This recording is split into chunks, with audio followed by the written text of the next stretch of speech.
ये बात सच है कि हम लोग एक अच्छे दौर से नहीं गुजर रहे हैं। कोरोना वायरस से हमारा देश ही नहीं पूरी दुनिया प्रभावित है और सबसे ज्यादा प्रभावित है हमारे डेली वेज वर्कर्स, जो देश के अलग अलग कोने से आते हैं रोजगार के लिए, ताकि वो अपना और अपने परिवार का पेट पाल सके। गिव इंडिया, एक्शन एड और हेलो लाया है मैं भी कोविड वॉरियर, एक इनिशिएटिव जिसमें हम सब साथ आए और कोविड-19 से लड़े। So join the cause and support our daily wage workers. जय हिंद। चुगलखोर बहू। मधु अपने परिवार के साथ चंदनपुर शहर में रहती है। मधु की एक बड़ी ही बुरी आदत है, वो सबकी चुगली करती रहती है। रविवार के दिन मधु की ननद सीमा और उसके ससुराल वाले उनके घर आते हैं। खाना खाने के बाद सब लोग बैठकर बातें कर रहे होते हैं। और सीमा कैसी हो? ठीक हो भाभी, आप कैसी हो?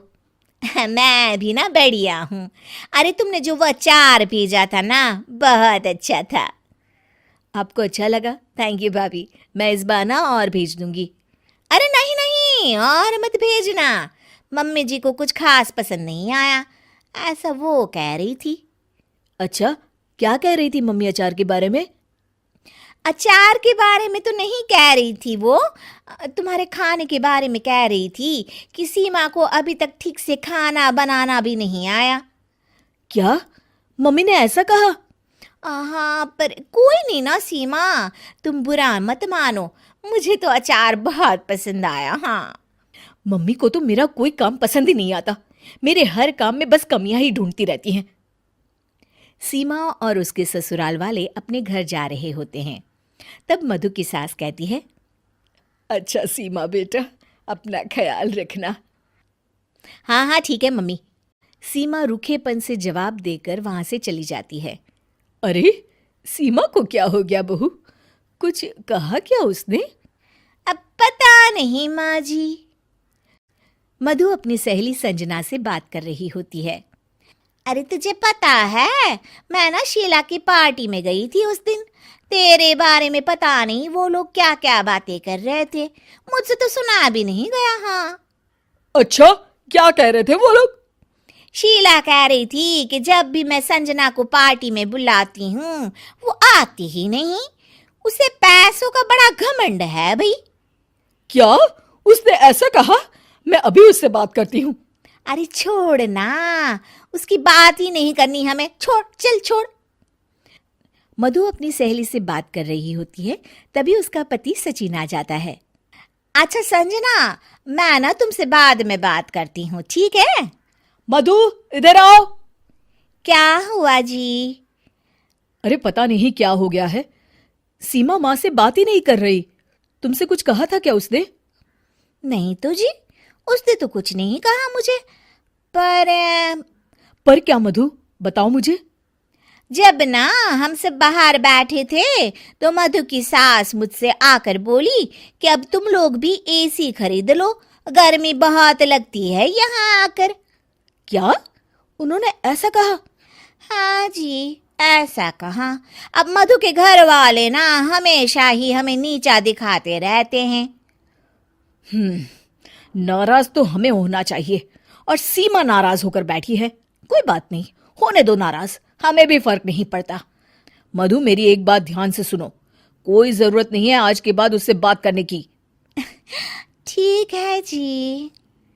एक दिन मधु टीवी देख रही होती है और उसके पास सीमा का फोन आता है। मधु टीवी में इतना ज्यादा बिजी होती है कि फोन नहीं उठाती। अगले दिन सीमा घर पर आ जाती है। अरे वाह सीमा, आओ आओ, कितने दिनों बाद आई हो। हाँ, आप लोग तो मुझे भूल ही गए हैं ना बुलाते हैं ना फोन उठाते हैं। अरे ऐसा कुछ भी नहीं है, क्या हुआ सीमा, बताओ मुझे। आप लोगों को तो कुछ फर्क ही नहीं पड़ता। सीमा रोने लगती है और अपने कमरे में चली जाती है। तभी सचिन भी वहां आ जाता है। रुकिए जी, मैं बात करती हूँ सीमा से। मधु सीमा को समझाने जाती है और उसकी सास और सचिन दरवाजे के बाहर खड़े होकर सारी बातें सुनने लगते हैं। अरे छोड़ ना सीमा, तेरे भैया की तो आदत ही है बात का बतंगड़ बनाने की। मैंने उन्हें बताया भी कि सीमा के घर वालों को गर्मी लगती है, जब वो लोग आते हैं तो हमें एक एसी ले लेना चाहिए। तो उसमें भड़क गए, कहने लगे उन्हें अपनी अमीरी पर बड़ा घमंड है। मधु की सास और सचिन ये सब सुनकर चौंक जाते हैं कि मधु ये सब क्या बोल रही है। शायद मेरी ही गलती है, मुझे यहाँ आना ही नहीं चाहिए था भाभी। अरे नहीं नहीं मधु, तू क्यों नहीं आएगी? ये घर तेरा भी तो है ना। माना कि मम्मी जी तेरे हर काम में कमी निकालती रहती हैं, पर तभी अचानक सचिन और उसकी सास कमरे में आ जाते हैं और मधु उन्हें देखकर चौंक जाती है। मम्मी जी, मैं ना सीमा को बस समझा रही थी कि वो कहीं ना जाए।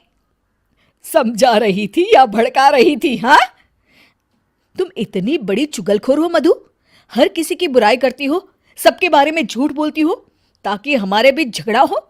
मुझे नहीं पता था कि मेरे सामने तुम्हारा ऐसा रूप भी आएगा। मुझे माफ कर दीजिए जी। आपने मुझसे भी झूठ बोला भाभी।